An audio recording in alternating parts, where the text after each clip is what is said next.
लोकसभा के पहले सत्र के दौरान सदन में नेता प्रतिपक्ष राहुल गांधी ने भगवान शिव की तस्वीर दिखाई थी को लेकर सदन में काफी ज्यादा बवाल हुआ था, जहां खुद पीएम मोदी ने खड़े होकर इसका विरोध जताया था। बीजेपी सांसद संबित पात्रा ने सदन में अपने भाषण के दौरान कहा कि बहुत फोटो दिखाए गए हैं, यहाँ पर भगवान की भी तस्वीर दिखाई गई है। मैं बिना तस्वीर दिखाए आपको एक ऐसा तस्वीर दिखाऊंगा जो तस्वीर आपके मन में बसती है। आगे क्या कुछ कहा सुने। कल्प का अंत होता है, एक कल्प के अंत के हो पश्चात भगवान विष्णु भगवान नारायण क्षीर सागर में सर्प के ऊपर विराजमान होते हैं, शेषनाग के ऊपर विराजमान होते हैं। पद पे उनकी लक्ष्मी होती है, आंख अधमूंदी सी होती है। नारायण का एक हाथ जो होता है उनके शीश पर होता है, एक हाथ नीचे होता है। नारायण इज कॉन्टेम्पलेटिंग, भावी कल्प कैसा होगा उसके विषय में नारायण चिंता करते हैं। इनोवेटिव आइडियाज कैसा होगा, किस प्रकार से भावी कल्प का निर्माण होगा उसकी चिंता करते हैं। जैसे ही he conceptualizes how the भावी कल्प would be from his नाभि पद्म, जिस पद्म के विषय में भी यहां बताया गया, उस पद्म पर बैठ करके भावी कल्प के जिनके पास स्किल होता है वो ब्रह्मा उपजते हैं। The Brahma is skilled to produce the next Brahmand, next universe, and you know who provides the resource? जब उनके पास इनोवेशन होता है तो वो मां लक्ष्मी की तरफ देख के बोलते हैं, मां लक्ष्मी मेरा डिमांड फॉर ग्रांट है, मेरा डिमांड फॉर ग्रांट है, आप मुझे ग्रांट कर दीजिए, आपके ग्रांट से ये ब्रह्मांड बनेगा।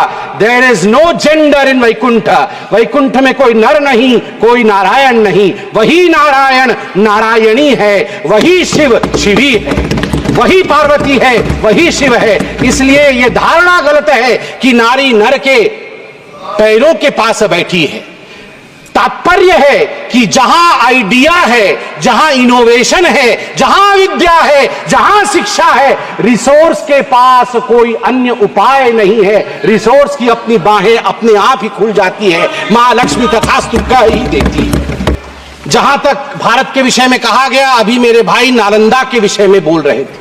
जब नालंदा को बख्तियार खिलजी ने आग लगाया था, 3 महीनों तक नालंदा जला था, 3 महीनों तक। वो ज्ञान का खजाना अभी भी अमिट है। मैं धन्यवाद दूंगा प्रधानमंत्री नरेंद्र मोदी को, जो आग तब जली थी वो आग आज बुझी है। मुझे तो कहते हुए तकलीफ होती है, जो लोग आरक्षण के ऊपर इस प्रकार मगरमच्छ के आंसू बहाते हैं, वो लोग आज जवाब दें। कांग्रेस के दिग्गज नेता यहां मौजूद हैं, आप बताइए क्या यह सच नहीं है कि जो सेंट्रली फंडेड इंस्टीट्यूशंस हैं, जामिया मिलिया इस्लामिया और अलीगढ़ मुस्लिम यूनिवर्सिटी, भारत का संविधान कहता है कि ये सेंट्रली फंडेड इंस्टीट्यूशंस के अंदर भी हमारे एससी और हमारे एसटी बंधुओं के लिए आरक्षण का प्रावधान रहे।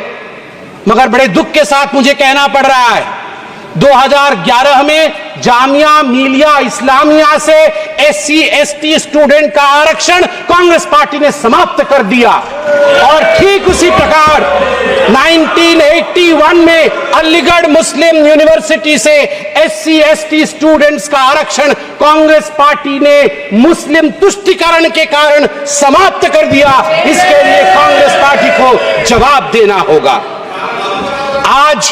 आज मैं सुन रहा था, यहां कोई पेपर लीक के विषय में कह रहा था, अरे अपने गिरेबान में झांक के देखो भैया, गिरेबान के अंदर पाप ही पाप भरा हुआ है और आप हमारी तरफ देख रहे हो।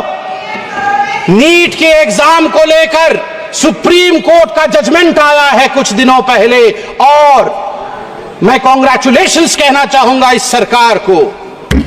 बिल्कुल सही तरीके से जो धर्मेंद्र प्रधान जी ने उस दिन यहां पर, आप लोग चिल्ला रहे थे, धर्मेंद्र प्रधान जी ने जो कहा था, इंतजार करिए, we will come out clean on NEET examination. The highest court of this country has buried us, the highest court of this country has given its verdict. But let me read out, आपके पाप के चिट्ठे, आप मतलब ये दिल्ली वाले आप नहीं, आपके पाप के चिट्ठे मतलब आपके 2006 में कहां कहां ये सब लीक हुए थे। देखिए 2006 में CBSE class 12 accountancy paper leak, 2007 Akhil Bharatiya engineering प्रवेश पत्र परीक्षा पेपर लीक AIEEE, 2008 में PMT pre medical paper leak, 2012 में all India institute of medical science परीक्षा पेपर लीक, 2014 में सीबीएसई कक्षा 10 और कक्षा 12 की पेपर लीक, 2013 में Maharashtra SSC exam paper leak, 2016 में कर्नाटका पीयूसी परीक्षा पेपर लीक,